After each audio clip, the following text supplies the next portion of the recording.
Hello students, in my previous video I had taken up till line number 77 of Browning's famous dramatic monologue Andrea del Sarto. So in today's video I am going to proceed further. Here are the lines from 78 number to 87. Well, let's have a look at them. Well, less is more, Lucrezia. I'm judged. This is in continuation with the previous stanza. In the previous stanza, he says that the painters, common painters, they are striving hard to achieve even that much supremacy as is reflected in his most common paintings. That means he is far more superior, far much superior than other painters as far as the painting, the art of painting is concerned. He says those painters are far much behind, they are lesser in comparison, they are far much inferior in comparison to Andrea if someone judges them. But there burns a truer light of God in them. But there is a great difference between them and Andrea. And somehow they are at an advantage. Why? Because there burns a truer light of God in them. He says, there is the light of God, there is the divine inspiration behind all their paintings. That means these painters, though they are not very good at their art, but the inspiration behind their work is divine.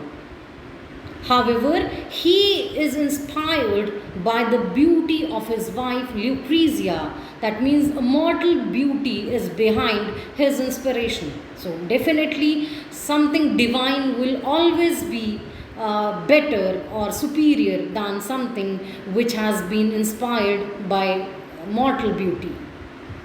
In their vexed beating stuffed and stopped up brain, heart or whatever else than goes on to prompt this low-pulsed, forthright craftsman's hand of mine.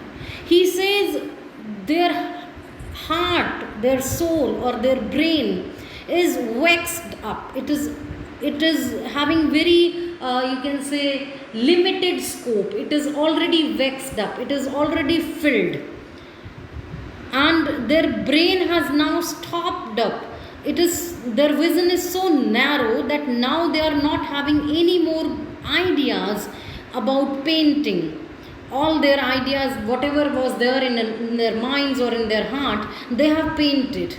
Or whatever else, whatever was there, the ideas, the you can say style of painting, whatever was there in the minds and in the hearts of these common painters, they have done that.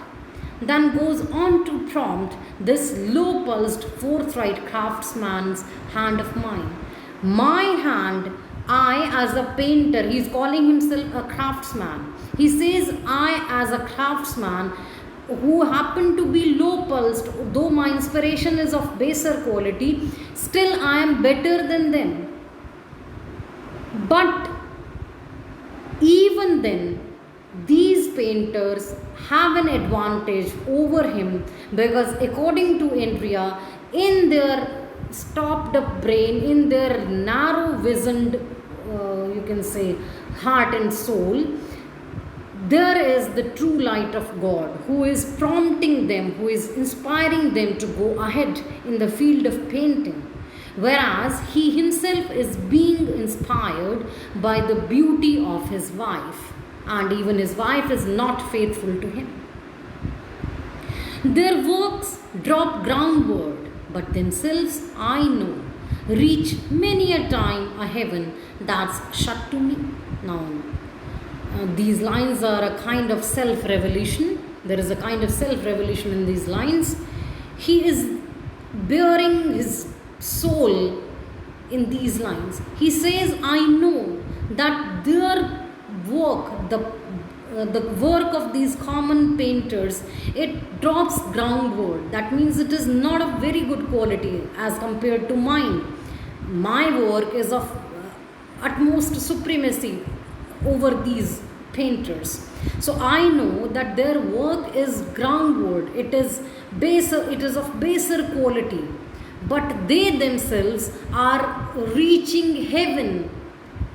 That means that the inspiration behind their work is divine, and that divine inspiration gives them bliss. They feel bliss, they feel that extreme joy that is only available in heaven. They feel that kind of joy while painting because of that divine inspiration, whereas that gate is shut to me. That means my inspiration being of baser quality, I never enjoy that sort of bliss which these common painters have.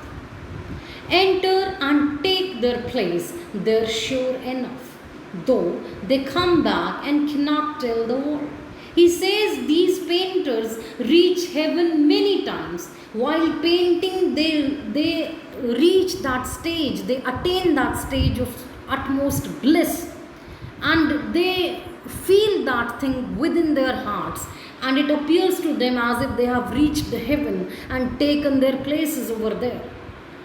But these are incapable of expressing that divine feeling, of expressing that heavenly feeling in their work. So they cannot tell the world what they felt by way of their painting when they come back. My works are nearer heaven, whereas my work, my paintings are much near heaven, but I sit here. But it is my misfortune, I am so unfortunate that though my paintings are of such a superior quality that they give heavenly pleasure to others, but I sit here, I am grounded. I do not have that access towards heaven which others have, because my inspiration is not divine. So somehow in these lines you can feel that there is a sort of pain in the heart of Andrea. He is fully aware of the fact that even the common painters whose paintings are of much inferior quality than him, even they are able to experience that heavenly bliss which he cannot, which he never feels, because his inspiration is his wife Lucrezia, who happens to be a mortal, and moreover, even she is not faithful or supportive towards her husband. Let's proceed further.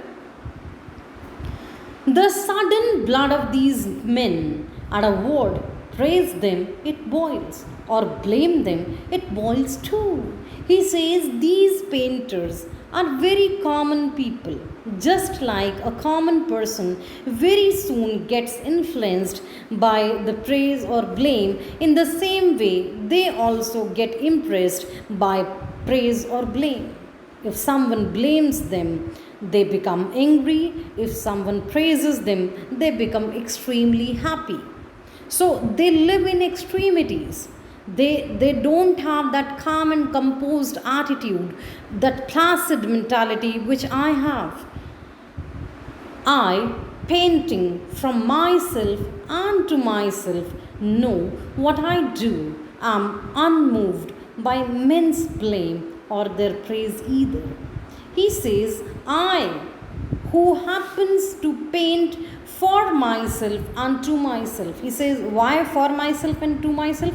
Because I am painting for my own happiness, for my own satisfaction, because I want to make my wife happy. There is no divine inspiration with me. Plus, I am painting for my own self also. Why? Because nobody else is there to praise that. See, we feel happy when we get the praise, and that thing is shared with our near and dear ones. But here he has only his wife Lucrezia near to him, and she is faithless. She has no interest in his praise or blame. So he says, I paint for my own satisfaction, and my paintings are for my own inspiration, because I am being inspired by the happiness of my wife. Know what I do, and I am fully aware of what I am doing. See, this is very important. Very often it happens that we are doing something to appease someone else, but we don't know the quality of work. We are not able to judge the quality of work that we are doing. Here, Andrea has this quality. He can even judge his paintings whether they are appropriate or not. So he says, I know what I am doing, and I am doing that thing for my own goodness. And I am doing that thing for my own satisfaction. There is no one else even to enjoy that satisfaction, to share my happiness. So I am unmoved. I don't care about the praises or the blames that are showered upon me. I don't get influenced by them. I am unmoved by these things. Somebody remarks, Morello's outline there is wrongly traced. Morello was a great Italian painter. He says even people are so, you can say, judgmental, that they are ready to judge the paintings even of Morello, who was such a great painter.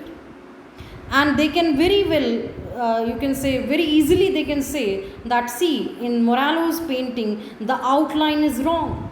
His hue mistaken. He says, even I have the quality, the moment I look at a painting, if there is some discrepancy, if there is something lacking in that, I immediately point that out. I can immediately point that out, howsoever great the painter may be. But what of that? But what is the benefit of that? See, if somebody just points out that, see, the painting lying there has this outline wrongly done, or the hue, the color of the painting is not good, it is mismatched. So what of that? It's not going to just influence me. I have just, you can say, passed all these things. I am past all these praises and blames. I'm not influenced by these things. Or else, rightly traced and well ordered, what of that? See, if somebody blames that this painting is not good, the color is not good, what of that? I am not influenced by that. And if somebody says that this painting is very good, it's very orderly painted, even then, what of that? This is also not going to influence me. Like, if somebody traces the weaknesses or the good points of such great painter as Morello, he probably might have got influenced, but I'm not influenced by that even. Speak as they please. What does the mountain care? Now this line is highly philosophical. It is highly didactic. He says people have every right. You cannot control them. They speak as they like. But what does the mountain care? But great persons are not influenced by the praises or the blames of common people. Indirectly, he wants to say that I have reached that stage where I am not influenced by the praises or the blames of the common people. See, it is the tendency of the common people, they always comment or compliment. So whether they are commenting or complimenting, I am least bothered about that, or I am least influenced by that. So somehow in these lines, he is hanging between the two extremities. On one hand, he is somehow missing that sort of communion which common painters have with God, who happens to be their inspiration. His inspiration is Lucrezia, and even she is not paying any attention to him. Similarly, on the other hand, he is hanging towards this side, that he is trying to convince himself that he has attained that much supremacy that now he is not influenced by the praise or the blame of common people, just like mountains are not influenced by what the people are saying. So that's all for today.